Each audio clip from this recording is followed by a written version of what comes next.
I haven't, And you are like, I haven't been giggly. giggling in like 7, 8 months. I mean, oh, seriously, and Bring on the giggle. awesome. Yeah, it's I'll go with working. that. Yeah, let's go with that. I like your gigglies. Oh my goodness.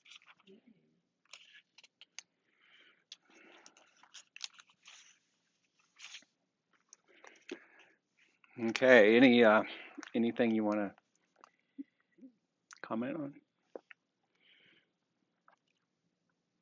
No, but I found the last two lessons very profound. Yeah, yeah. They're still very much with me. Hmm. And even though we're yeah, there's like a little part of me that wants to kind of stay with them. But here we are today. So Yeah, I I guess the know. thing is we That could last just get lesson was my used. friend. I want to stay with it. Yeah. Yeah, they're powerful. Yeah. Yeah. Well, the cool thing about it is if you're inspired, you go through them year after year after year, and you come back to them, and they speak to you again in even a more profound way. It's crazy. And and it's okay, for gosh sakes. So, if you want to dog ear a page like that and go back and revisit it, yeah, there's no perfect way to do this. And the lesson of that I don't know what my best interests are. It's something that I feel mm, when I get grounded that I've kind of known um, on some level, but it seems just deeper. Like I really don't, even when I think I do. Hmm. Like to move away from a relationship or do something different, or and then I'm trying and efforting to do something Oh different, but I man, don't really know. So it feels like a part of surrendering. There's a surrender piece, but to just let go. it's the story of our lives. Yeah, it's that story of our lives where we continually believe we know what's best for us that makes up the story that we really want to begin to let go of the story of the past and stop trying to write the perfect story for ourselves going forward. And that's the undoing that just lets the guidance come through. So these are really powerful acknowledgments to the to the egoic way of thinking. Yeah.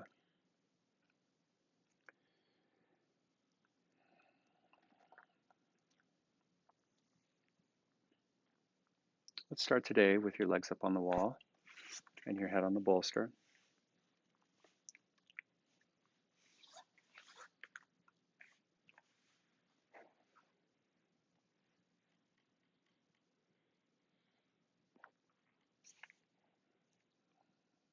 Yeah. Just feel your body adapt to the shape. Close your eyes.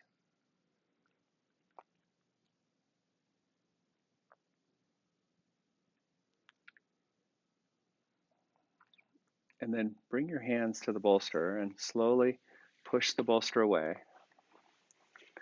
Yep, move it away toward the center of the room. The elbows extending, the hands under the bolster if possible. If necessary, if it's too demanding on the shoulders, then your hands go on top. One may be over, one may be under. If this is just too demanding, if there's a lot of rigidity in the shoulders or arthritic feelings in the shoulders, then as always, they go out to a T shape. Find the resistance there, near a T shape. All right, now slowly turn your head to the right.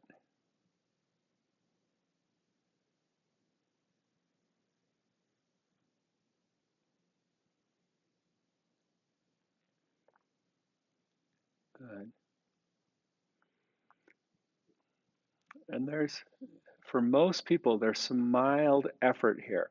Mild effort to maintain the shape.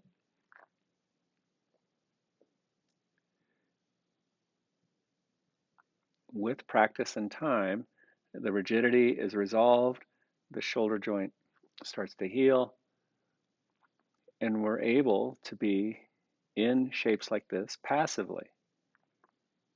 See, until then, you'll just feel yourself working a little bit, maybe resting, working, resting. It's all right. We'll just have a little time here. It needs to be sustainable.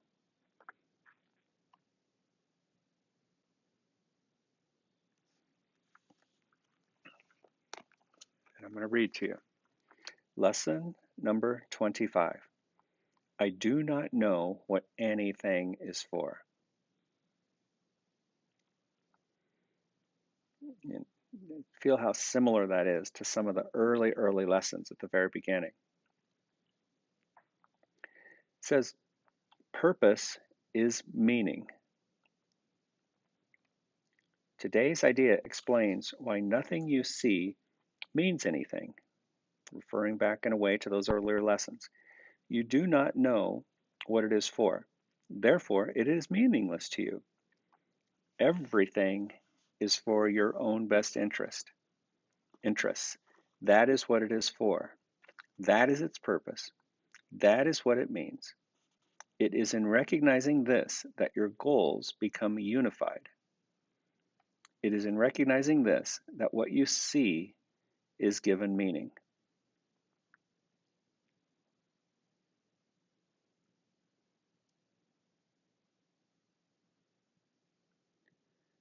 Bring your head back to the center and turn your head to the left.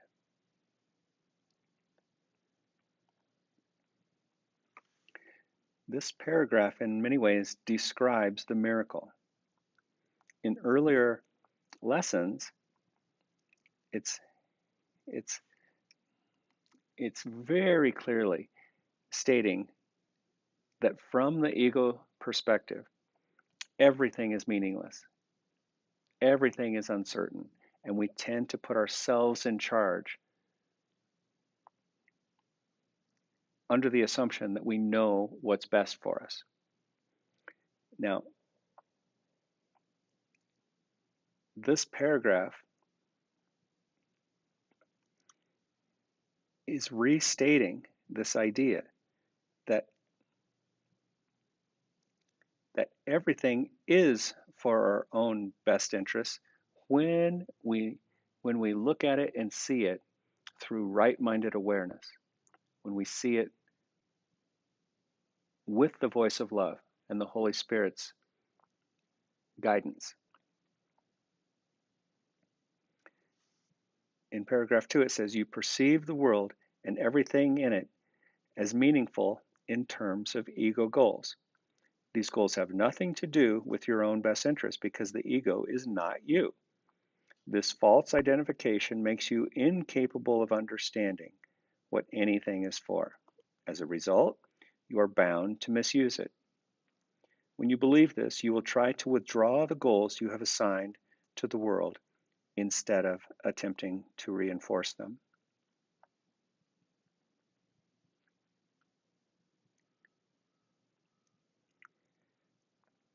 Bring your head back to the center.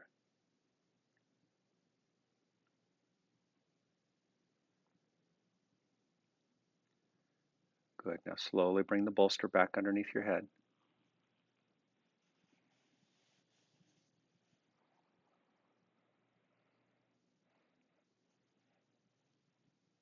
Good. Your arms to your sides.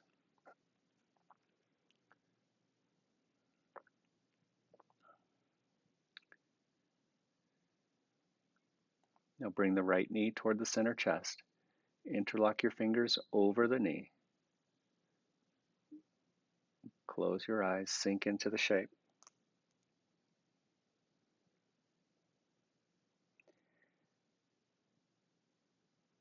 Another way of describing the goals you now perceive is to say that they are all concerned with personal interests.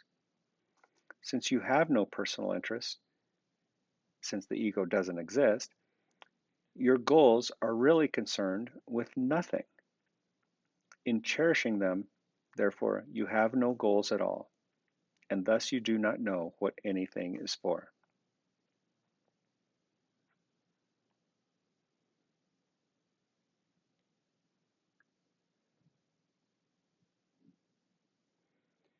There's no beating around the bush here. These are clear instructions. Release your leg back up on the wall.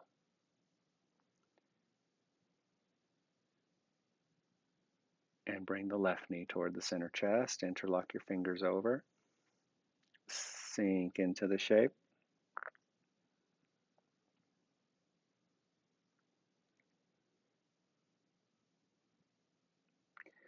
Before you can make any sense out of the exercises for today, one more thought is necessary.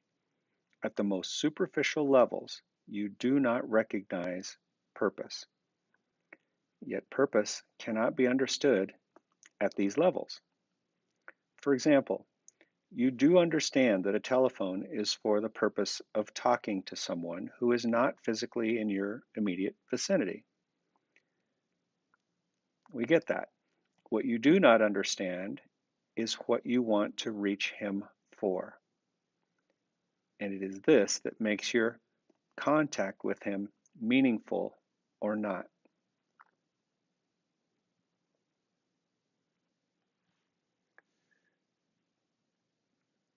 This is in a way as a reference back to the beginning line in the paragraph, in the first paragraph. Purpose is meaning. It's the purpose of the call that unifies, that joins, not the call itself.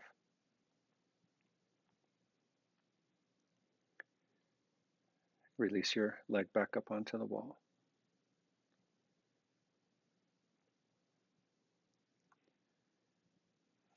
Good. Now push yourself back. Stretch out on the floor. Roll to one side and push yourself up and have a seat near the wall. Bring the soles of the feet together and the knees wide. Rest your hands on your knees or your thighs and rely on the wall. Soften into your structure. Let the shape speak to you.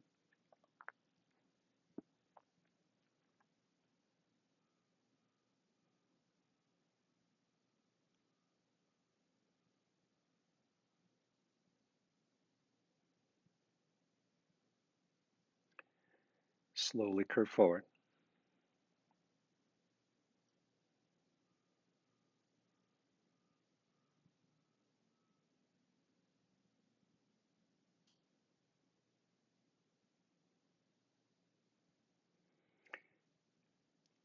In paragraph 5, it is crucial to your learning to be willing to give up the goals you have established for everything. See, we've been taught, some of us at a very early age, to establish goals.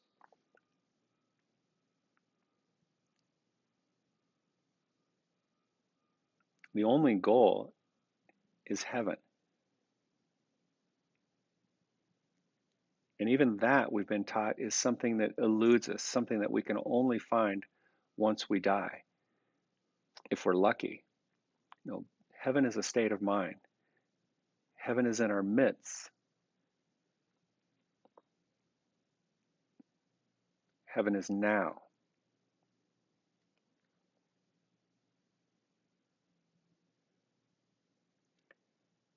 Slowly raise back up.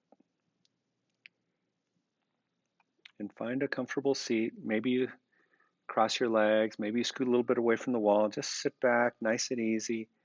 Close your eyes. Rest your arms. Again, it is crucial to your learning to be willing to give up the goals you have established for everything. Wow, what an undoing that is. I can't have a worldly goal and merge with the peace and the power of now at the same time.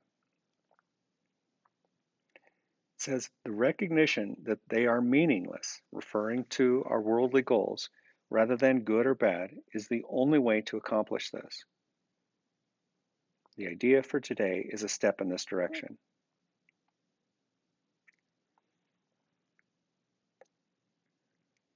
I do not know what anything is for.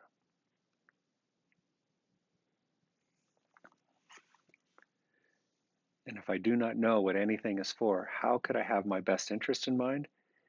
And I better be careful about the goals I set for myself, the expectations I set for myself.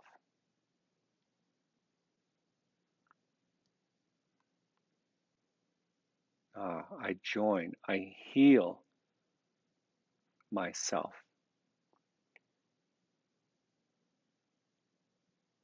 And when I truly heal myself, which is the miracle that transitions me from little s self, the ego self, to whole, capital S self.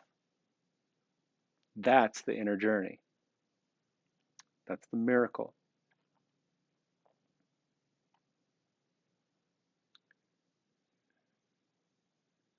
That's the awakening journey, the awakening process. And as an outer symbol of that inner journey, bring your hands to your heart. Namaste.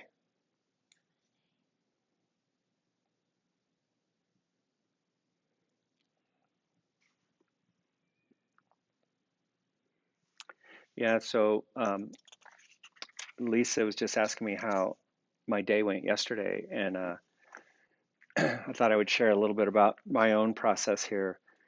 Um,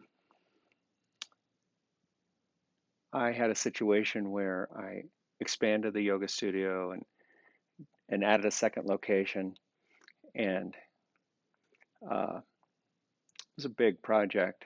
It was doing okay, but then COVID hit, and everything in the yoga world changed. I had to move online. I couldn't. There was no way I could sustain both studios. It was really a lot just to sustain one through it, and so in the process, I've been I had been trying to work something out with the landlord, and the landlord seemed very unwilling, was what very unwilling to work with me on it. And so yesterday I had this meeting we where I was really hoping to have resolution.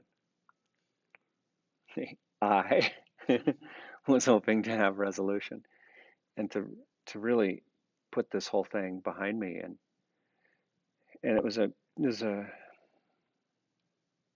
quite a meaningless meeting, really. It was just so hard to actually focus on the topic. The conversation was going all over the place. The setting was weird.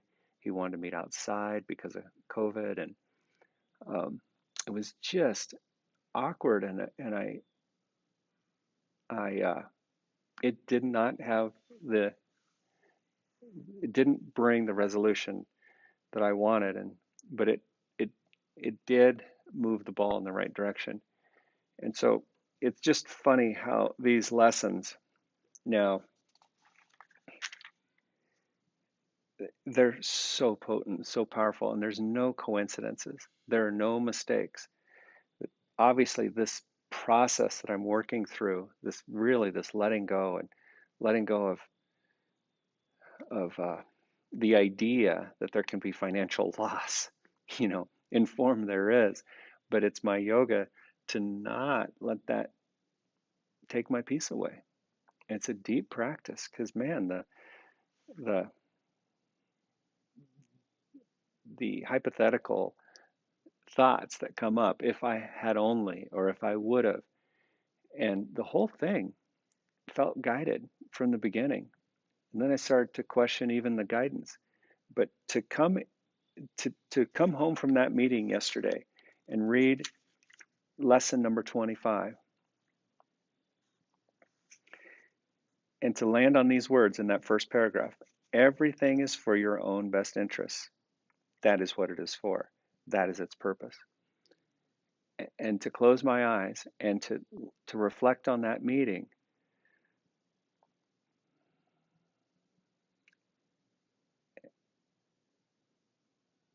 and to watch my mind vacillate between the outcome that I wanted, or the outcome that I might have expected, and the outcome that happened. See, I don't know what the grand plan is. I don't know how that interaction impacted the landlord, his his uh, his manager who was there, who happened to be his daughter. Uh, so what a blessing it was to come home and open up the lesson and kind of planning for today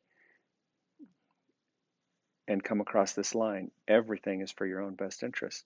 And that requires me to perceive it from the place of wholeness and love.